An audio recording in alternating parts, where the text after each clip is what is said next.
Hello there, film friends, and welcome to the Irish Film London podcast season 2. I'm your host, Niamh Brannigan, and today we'll be starting off with a chat with myself and the head of Irish Film London, Gerry Maguire, catching you up on everything going on in the world of Irish film, TV and animation. Gerry will then be chatting to Garret Daly about his IFTA winning short, Nothing to Declare. Enjoy!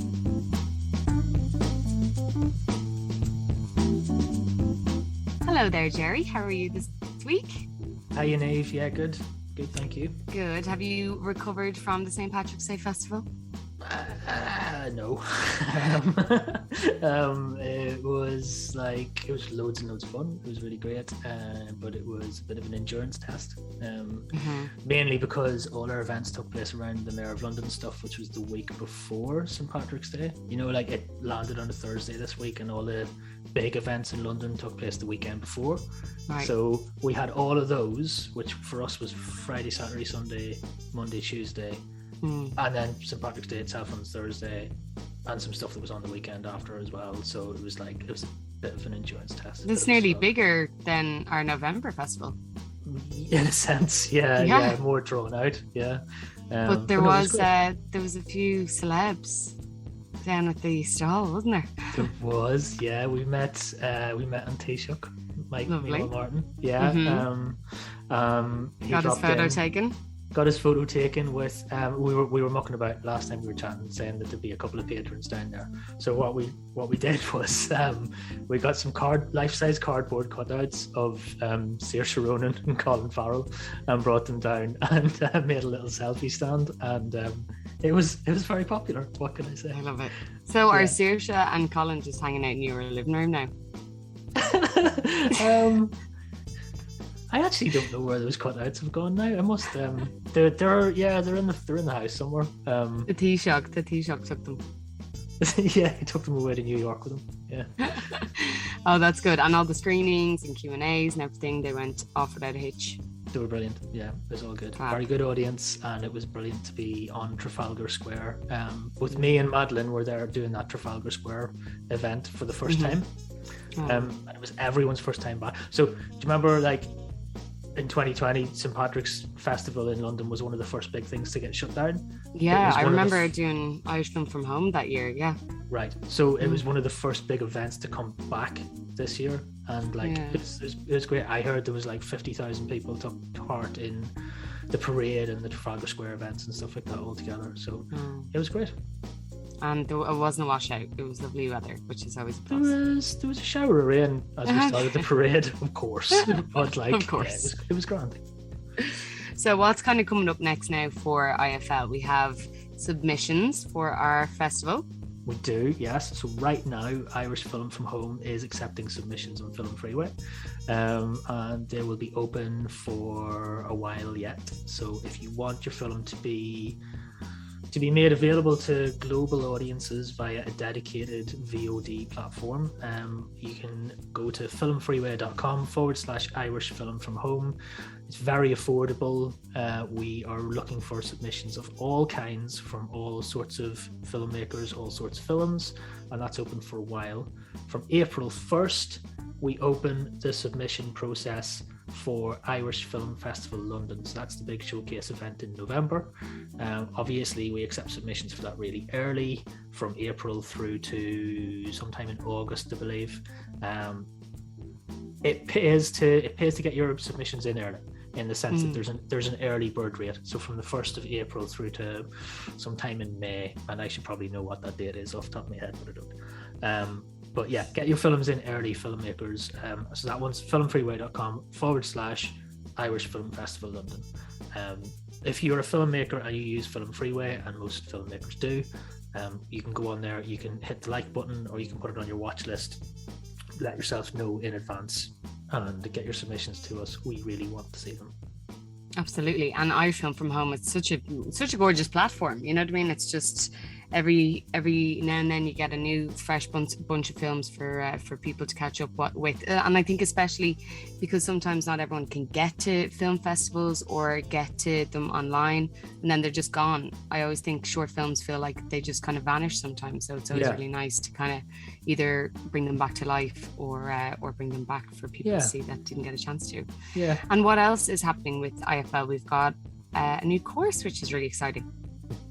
Yes. So our great friend Professor Lance Petit, is leading a course called Irish Screen Comedy at the Irish Cultural Centre, which takes place Saturday mornings from late April in through May. It's a 6-week seminar course, and it explores the history of Irish screen comedy from early kind of studio-based stuff through to the very contemporary stuff like Derry Girls and Holding and Mrs. Brown's Boys, and yes, Mrs. Brown's Boys is included in that. So yeah, there's loads of stuff. 6-week course. What we're doing at the Irish Cultural Centre, and we've kind of just announced this, we're just confirming the details of it. We're going to start the course off with a screening of an early comedy called This Other Eden.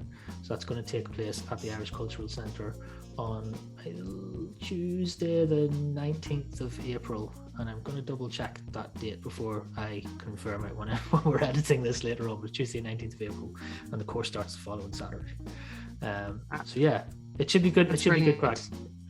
The Irish Film London courses are so great. I remember, well, I mean, they're so great because I hosted one of them, so obviously I have loads of great things to say.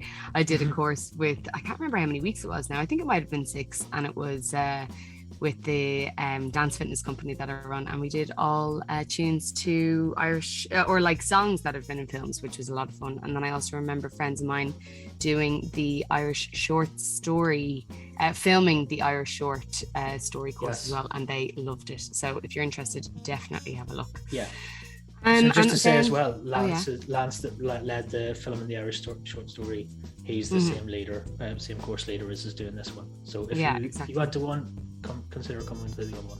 Definitely. And next time we'll be chatting, we'll have the full rundown on the Oscars, which will be very interesting. Miss Buckley is up for an award, and also Ciarán Hinds, loads of awards for Belfast, no surprise there. So we'll have the full lowdown on that on our next chat. And before we go, anything interesting you've been watching, Gerry? So TV wise, I haven't really got into anything. I haven't had much time to get into anything new. I did finish off season 2 of Raised by Wolves. Nothing to say about that. It's just crazy, a crazy sci-fi, really good fun. I'm not going to give away the spoiler of the Niamh Algar's character in that, but you would never predict what happens to that character. You would never predict what happens at the end of any of those episodes. Just not. Otherwise, like, I've been in the cinema doing screenings. I'm going to go to the cinema as a customer this weekend. I'm going to take my kid to see The Batman. Lovely. He is gonna want to go to that, and The Batman is a film that I've not been. Obviously, it's sort of dominated the release schedule for the last month or so. I've not been mega interested in it. My only experience of it so far really has been when we did our Wolf screening at the Riverside for the Patrick's Day Film Festival. The Batman trailer was the last one to come on in the pre-roll before we started the screening, and I hadn't fully seen the trailer before. I know that the Batman film's long. The trailer is about 3 hours long as well. Yeah.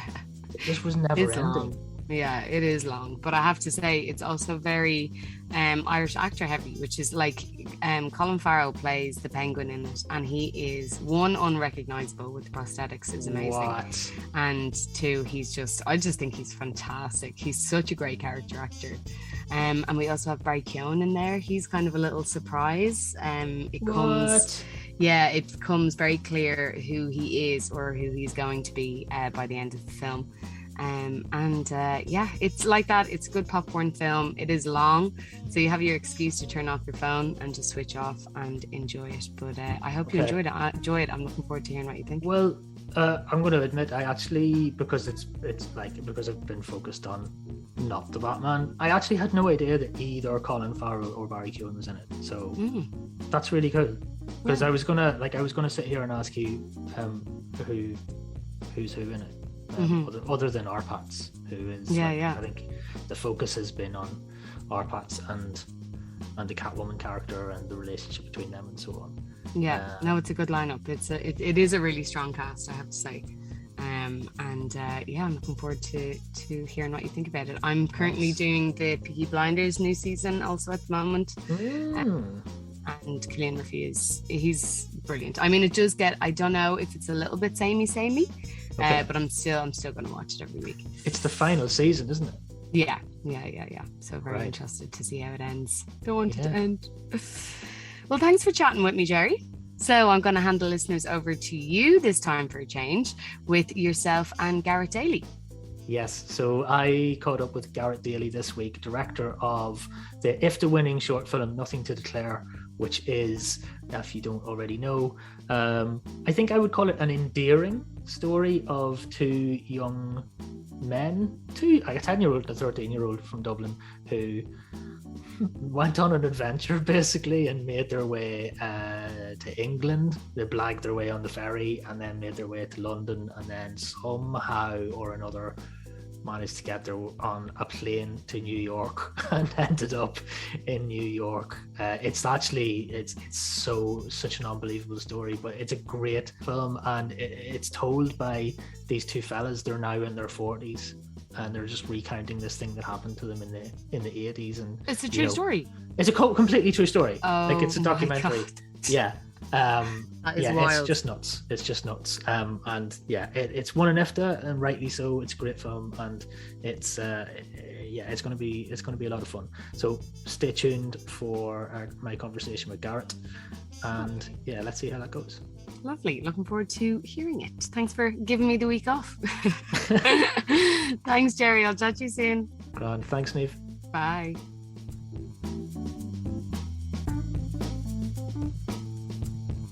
If you're part of the regular Irish Film London audience or want to get more from your experience, consider joining our growing family of members for a range of exciting benefits.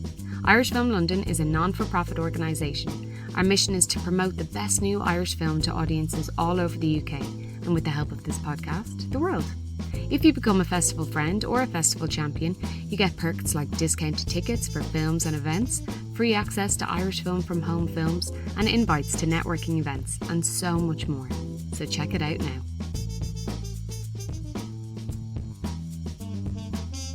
So I am joined today by Garret Daly of Mixed Bag Media. Garret, how you doing? How are you? How are you? Yeah, I'm grand. Thanks so much for joining me. It's my pleasure. Really exciting to talk to you about your work and a short film which we really wanted to show in London in March, but we didn't get a chance to for various reasons. So we just felt like we had to bring you in and talk to you now about the work that you do and about Nothing to Declare. But let's start with you, and let's talk a little bit about you. You are a director at Mixed Bag Media. Yeah, have been for, well, probably more years than I care to remember now, but it was a company I started probably, I'd say nearly 20 years ago at this stage. And the intent, I suppose, was to produce programs and films of subjects that would interest me. I suppose, like anybody, I think if you talk to people, why did they start a company in the first place? It was probably to do a project just so that they could get going with something. And I had that. I had sort of projects that I wanted to do. So that sort of prompted me to start it. I don't think I had any big aims with it. And then suddenly you blink and 20 years have gone and you've been doing different projects down through the years. But I've jumped from documentary to fiction and radio as well. I've kind of, that's where the name came from. I liked all forms of the media. And I just found that I would go with wherever the story felt right at any given time in all of those mediums. Yeah. Where are you based, Garret? We're based in Offaly. So we're right in the Midlands. So it's we've been here I suppose we moved here maybe about 15 years ago. We were in Dublin before that, but we moved. My wife is from Offaly, and we moved here. And I really like kind of been based. It was tough originally, I think, in the days before technology got better, because like that, you couldn't do meetings easily, or you'd miss out on events and all that. And I think, if anything, over the last 2 years, the pandemic has proven that a regionally based production company can totally survive, and and it's getting more interesting all the time. I mean, I was reading just the other day that there's a film studio planned for Mullingar. So wow. It's amazing how times have changed in terms of when you look at Ireland and you look at the facilities that have grown throughout the country, and now it looks like the Midlands is about to get a huge boost in terms of the film and television industry. That's brilliant. Am I right in thinking that there's specific support for Midlands filmmakers in Ireland as well? There's like a little sort of film hub? Yeah, well, I mean, you have the regional supports that a lot of county councils have started, and Film Offaly was one of the sort of first county councils to probably see the benefit in terms of firstly attracting productions to the regions and assisting them. But they also have a fund where they will fund projects every year. And I suppose we've been at the center of doing quite a lot locally. It suits us. I mean, we like doing it. We like sort of the involvement of the community and having that sort of spirit amongst people, the opportunity, I suppose, as well, to give people a chance, because sometimes you can feel alienated in terms of, the film and television industry and how you might get into it. Yeah. So that's very, very beneficial as well. So we've had the good fortune of being able to shoot like a feature film here, many documentaries here. And yeah, I think it's kind of helpful, because that just by seeing means that others will grow and others will follow. And I think that's a very positive thing. So that's, I think, what the regional film funds have done throughout the country in terms of supporting and fostering either new or emerging companies. Brilliant. Well, yeah, definitely they've been successful in that. So one of the successes that have come out of those things, and the reason why we're talking today, is your project, Nothing to Declare. Now, Nothing to Declare is a short film which we at Irish Film London first heard about via its appearance at the Galway Film Fleadh in July 2021, if I'm right. Yeah, that's right. And as I said, it's something that we've really wanted to show here in London, but since we have been looking at it for a London screening, it's had some success elsewhere. It's now an IFTA winning short film. Congratulations on that, Garret. Thank you very much. Yes, that was wonderful. We were delighted with that. And it's available in loads of different places. But to go right back to the start of that journey, I'm like, it's an incredible story. How did you come across it as a filmmaker? How did the journey for you start with making this film? So there's a very successful RTE radio documentary produced by Ronan Kelly and Paul Russell called Don't Go Far that Keith featured in. And I'd heard that documentary many times. And in fact, it sort of prompted a conversation of that would make a great film. And obviously it kept appearing as well on many, many websites. It's the story is fantastic clickbait, I think, for various different websites to put it out. And you see it getting amazing traction. So I pursued it early on, I think maybe, it could be about 6 years ago.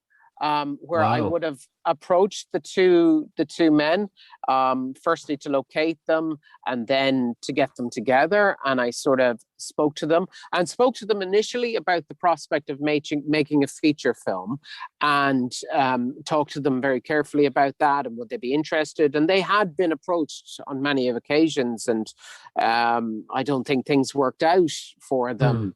And yeah, they seemed very interested and keen. And so they basically decided that they would go with us in terms of pursuing this. And that was that started a process where we basically got a script commissioned, we got a writer on board, and the Screen Ireland then boarded the project to help with development. And that was all going very well. And we were making actually some very good progress with it. And then the pandemic hit. Of course, yeah. Yeah, and it kind of slowed things up completely. Now, along the way, I suppose it's amazing, this story obviously has been so successful. I mean, the radio documentary was very successful and the likes, but you still had to pitch it to international financiers and that along the way. And I always found when I was pitching it, I was asked about the guys. I was asked by the financiers, where are they now and what are they doing? Yeah. So along the process, I suppose the seed was always been planted that this surely should be a documentary, a complementary documentary at some stage as well. And so that started to bubble up and thinking, I must get to that at some stage and that, we should do that. And so obviously the pandemic put the brakes on so many other things. So I spoke to Keith and Noel and I said, okay, this might be earlier than what we first thought, but how would you feel about us making what was a short documentary to tell the story? And at this stage, it was great because we had a very good relationship. We had worked closely and we had, obviously, I'd like to think trust fell into place very early on. With the writer and with us, and through the sort of process of that development, that we knew each other very well. So it was not that difficult, I suppose, to realize if we could all get together and make this. And ultimately that was very, very helpful because they trusted me and, they were very honest when it came to telling the story and very relaxed as well. So that was it. We just decided, I think it was probably early 2021 when we literally said, let's do this. And it was 6 months, massive production right up until its premiere at the Galway Film Festival. So it kind of happened fast in the end. Wow, yeah. After a slow burner. So it sounds like then the Galway the flowers in July, but I mean, if you were just in production in early 2021, that's actually a really quick turnaround. Yeah. So if you look at the documentary, you will see that, an awful lot of it is archive footage and the like. So it really was a massive post-production exercise, which suited the pandemic, obviously, because if you could have that more so, you were obviously not at risk or putting anybody else at risk. Yeah. Now, obviously, there was filming elements that needed to happen as well. And maybe a few of those had already happened, just in terms of prep, but the bulk of the production was the early part of 2021. And then I don't think I saw the light of day for months as this massive edit unfolded. And I would have done it in stages as well, because I would have sort of asked myself at different points, is it coming together? Will it work? So the financing of it was done in stages as well, in terms of, does it have a structure? Will it work? Can I now go look for some money from financiers based on that? So it was slow and steady in a way, with no real fear, because I suppose there was nobody waiting for it. That was one of the big advantages, that the fact that we just decided to go and do it meant that we were in control of it right from the offset. And it was, if we could make it happen and if it was feeling good, then we would keep going every step of the way. Yeah. Okay. Yeah.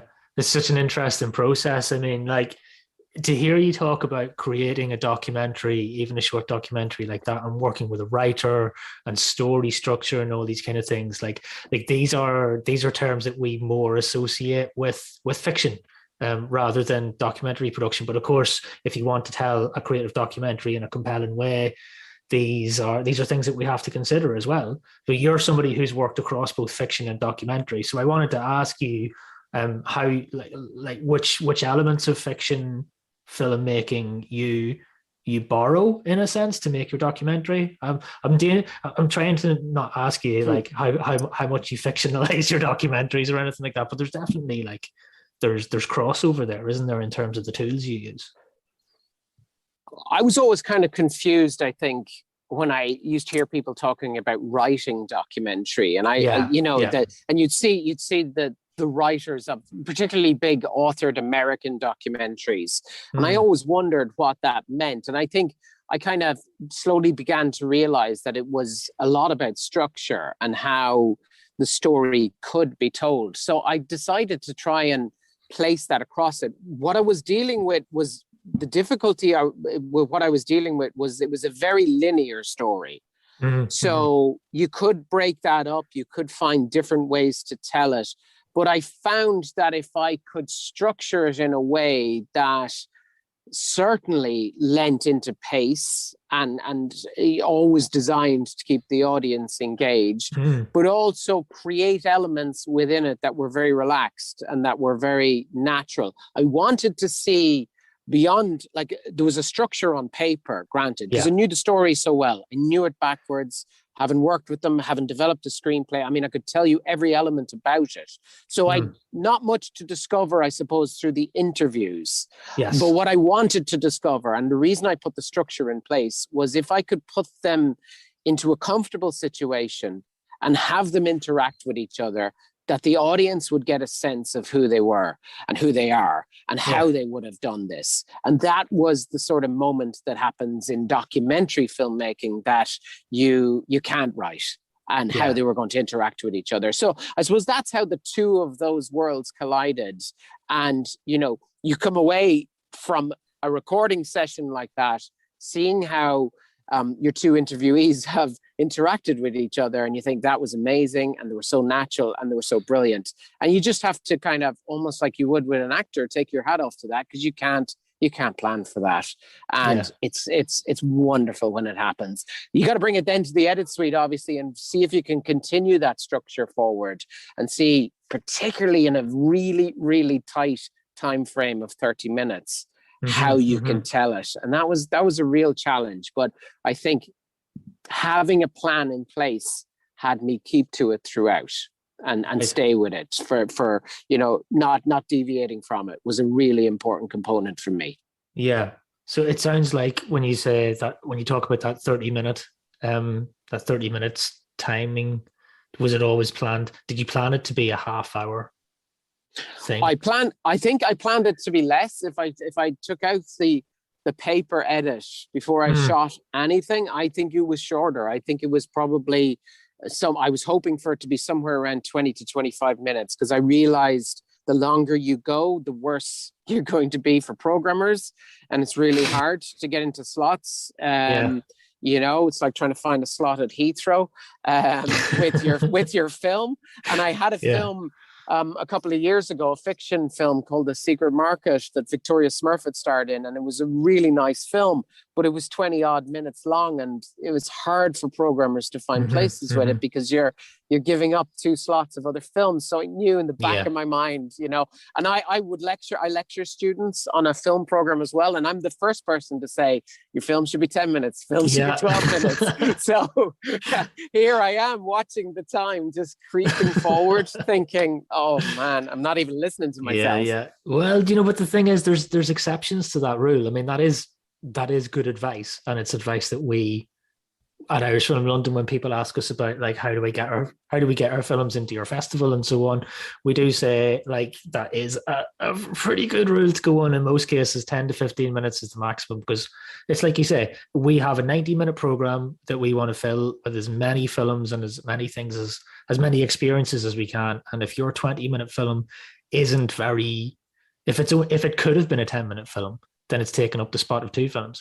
In this instance, Nothing to Declare really holds its screen time, I think, and it, you know, I think this is reflected in its success and its IFTA award and everything. So, I think that yours is, in a sense, the exception to the rule. A story like this that sort of works across a longer time frame, like it's almost a mini, like a TV episode or something. Yeah. I had someone come up to me after the screening at the Dublin Film Festival, and they said they were looking at the program beforehand, and they went, "Oh, a 30-minute film at the start of the program.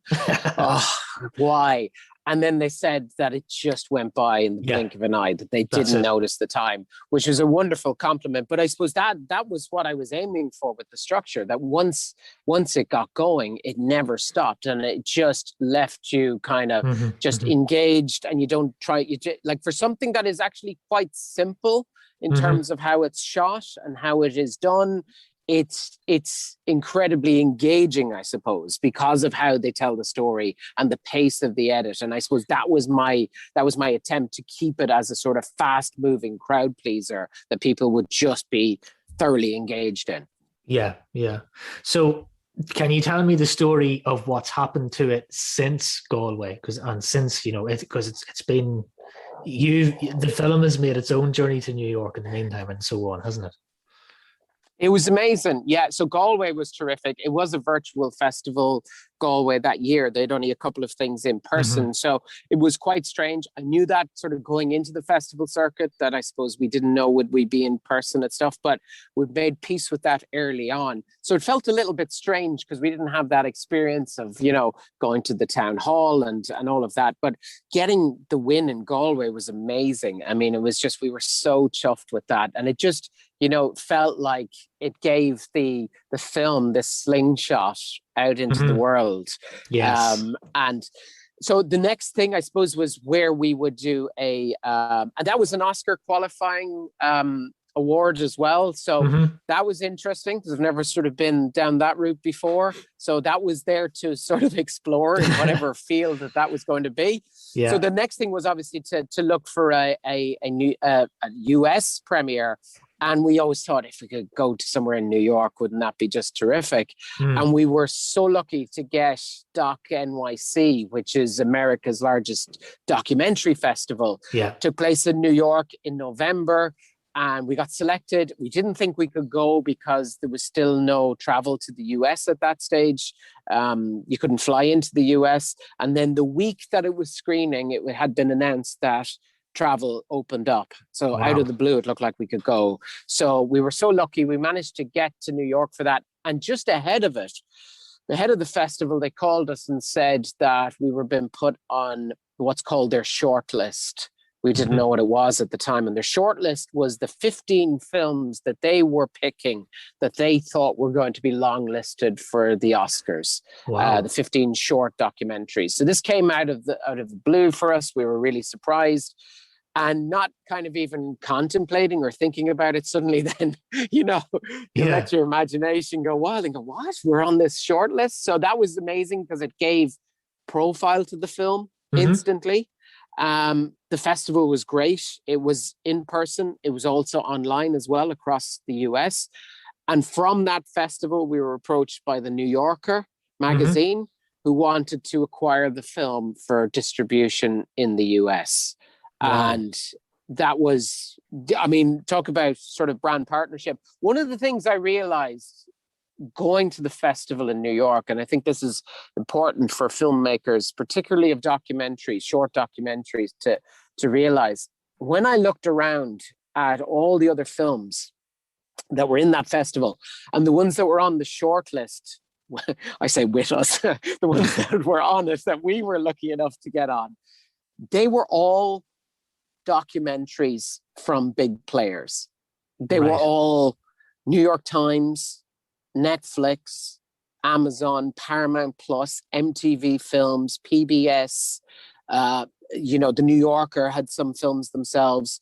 So the market for short documentary in the US has become a very competitive field, now backed by these big players, because what they have found is that there is a showcase for these.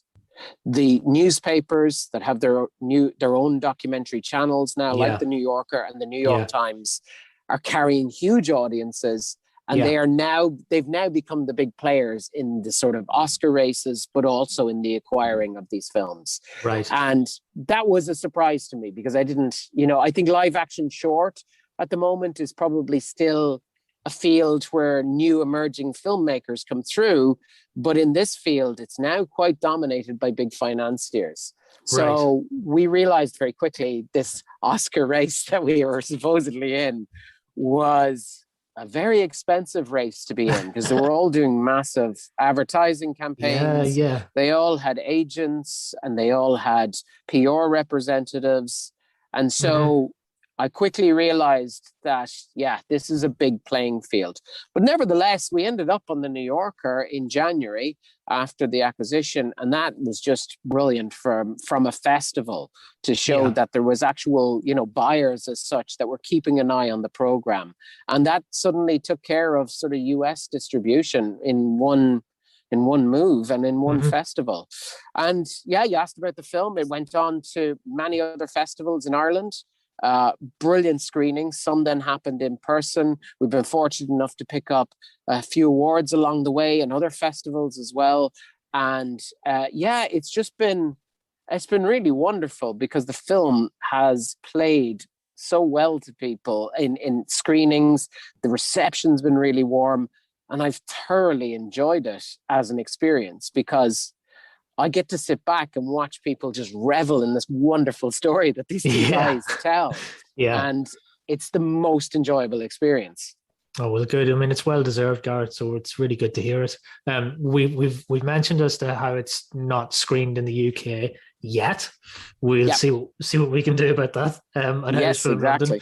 But where will people in the UK and Ireland, will they be able to see it at any time soon? Yes, well, RTE have acquired the film now as well. So they're going to be screening it, I think, in the next couple of months. I don't think it'll be too long. So they're planning a broadcast and then a player release of the film as well. So that's going to make it widely available to people.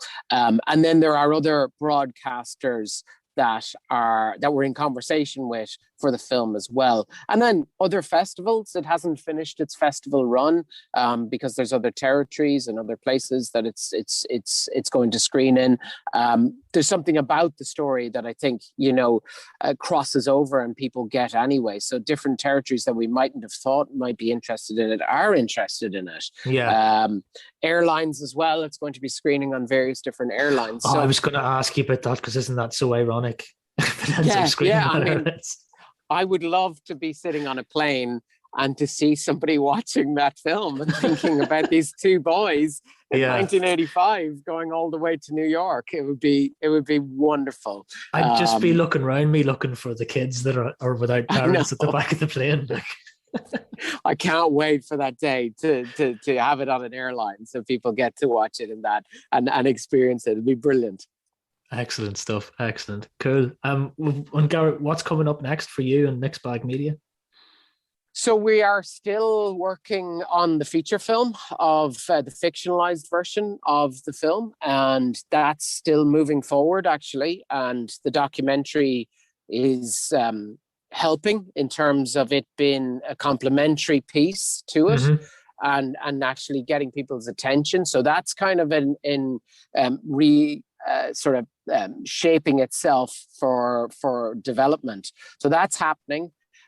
We've got another couple of fiction projects in development with Screen Ireland. We have a sort of horror gothic film called The Foundling from a great writer called Aoife Bradshaw. We also have an adaptation of a novel called A Quiet Tide that's in development as well.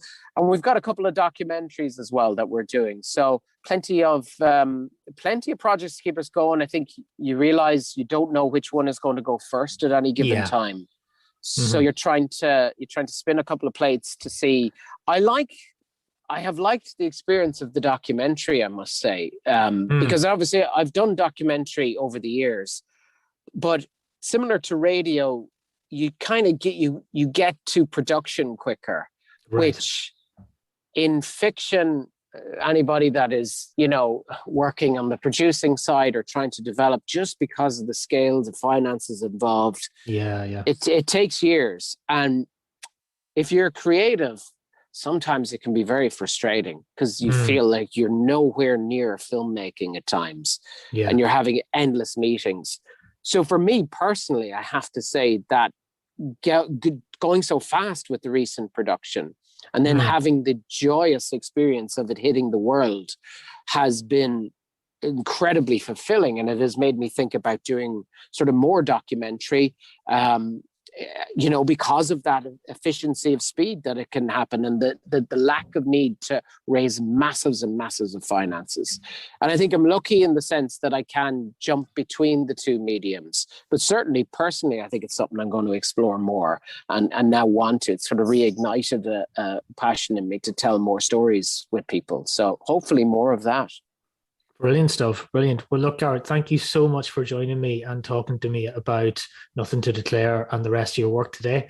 I want to continue Niamh's little tradition that she's had for this season of the IFL podcast. I haven't warned you about this in advance, but I want to ask you if you have a favorite film, and indeed if you have a favorite Irish film or something that has influenced you in the work that you do. Right. Okay. Favorite film. I'll start with favorite film first. Of this year or in general? Oh, in general, it can be anything.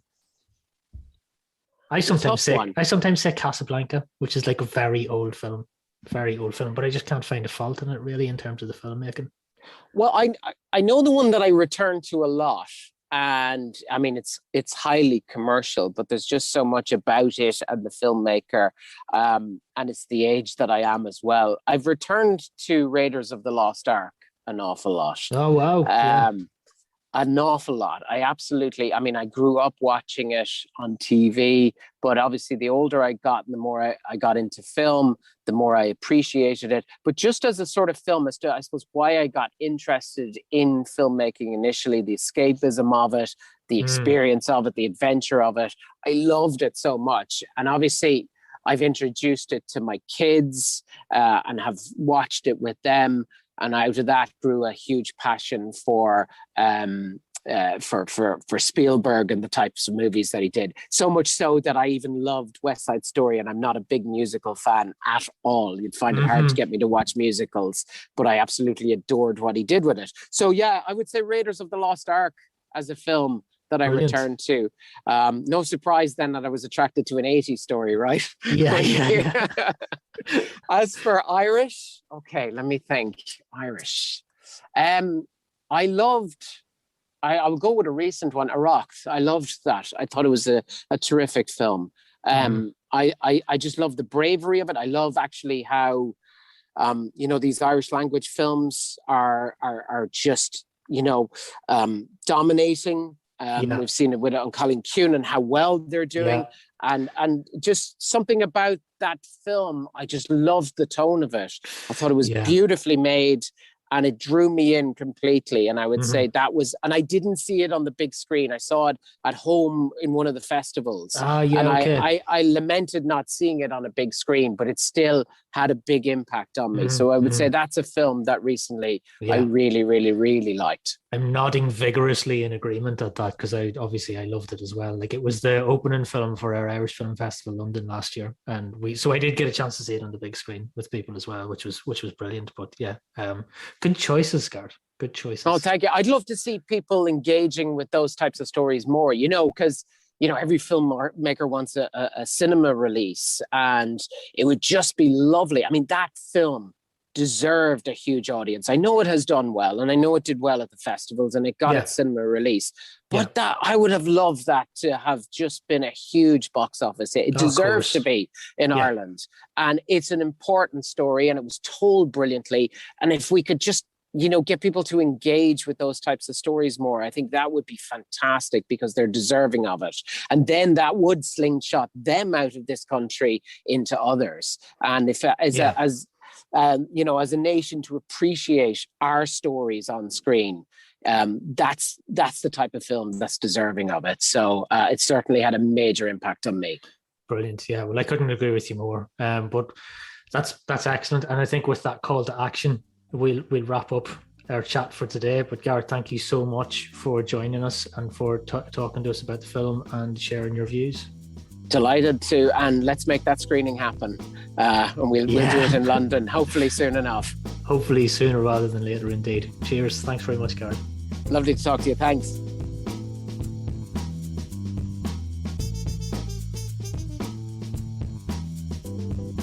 And that's it for this week's interview. Thank you all so much for listening. We hope you really enjoyed it. Thank you to Culture Ireland and the Irish Emigrant Support Programme. Myself and Gerry will be back in a fortnight with a brand new interview. See you then.